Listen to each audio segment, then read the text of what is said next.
इस फोरम के senior vice president हैं, विस्तार से सारी बात बताई और उसके बाद मुझे बड़ी खुशी हो रही है कि डॉक्टर सुनीलम साहब हैं और मोहतरमा मैडम साहबान,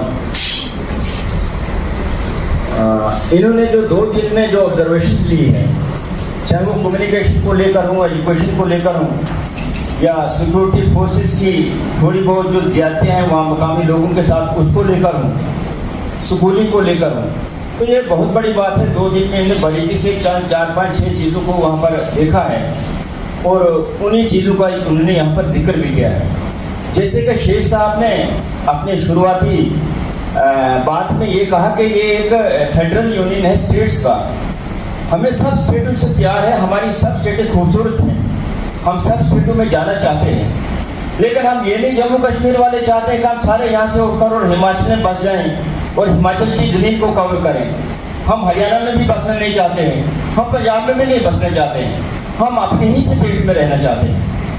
तो ये जो लोग तरह तरह के कानून आए दिन बनाते हैं कि बाहर के लोग यहाँ पर आकर बस जाएंगे, तो इसको अगर मैं एनक्रोचमेंट कहूंगा तो मेरे ख्याल में ये गलत नहीं होगा। ये पूरे भारतवर्ष के हर स्टेट के लोगों को, हमें भारत प्यारा है, भारत के लोग भी प्यारे हैं, हमें बांग्लादेश भी प्यारा है। जैसे अभी तक डॉक्टर साहब ने बताया, सुनील जी ने, हमें पाकिस्तान के लोग भी प्यारे हैं, हम इंसान हैं बेसिकली। तो ये एनक्रोचमेंट क्यों थोप रहे हैं हमारे जम्मू कश्मीर की रियासत पर? जैसे अभी जसरोटिया साहब ने कहा, तब की उनकी सोच देखे महाराजा हरि सिंह जी 1925 की, अब 97 साल हो गए हैं, 1925 में उन्होंने ये सोचा था कि यहाँ के जो जॉब्स हैं वो यहाँ के मकामी लोगों को मिले, यहाँ की जमीन भी बाहर से कोई नहीं छीने। और उन्होंने महाराजा गुलाब सिंह ने, उनसे पहले हमारे एक हॉस्पिटल है SMGS हॉस्पिटल, 200 साल केवल डॉक्टर साहब वो हॉस्पिटल बना है और अभी भी वो 200 साल पहले बना हुआ हॉस्पिटल आज की आबादी को कैटर करता है। हमारे SMG हॉस्पिटल में अभी भी जगह की जसरोटे साहब मेरे ख्याल में तंगी नहीं है। वो सोच महाराजा के और उन सब के जो उनके पूर्वज थे गुलाब सिंह महाराजा जी, उनकी सोच 200 साल पहले थी। जब यहाँ इनको 370 से प्रॉब्लम इतने साल नहीं हुई, अब क्या प्रॉब्लम हो गई? और 370 का डॉक्टर साहब की मैं नोट्स में एक बात कहना चाहता हूँ, article 370 is on sale by politicians. Jammu Kashmir से बाहर इसको इलेक्शन के दौरान में इस तरह प्रेजेंट किया जाता है कि हमने 370 को तोड़ा है।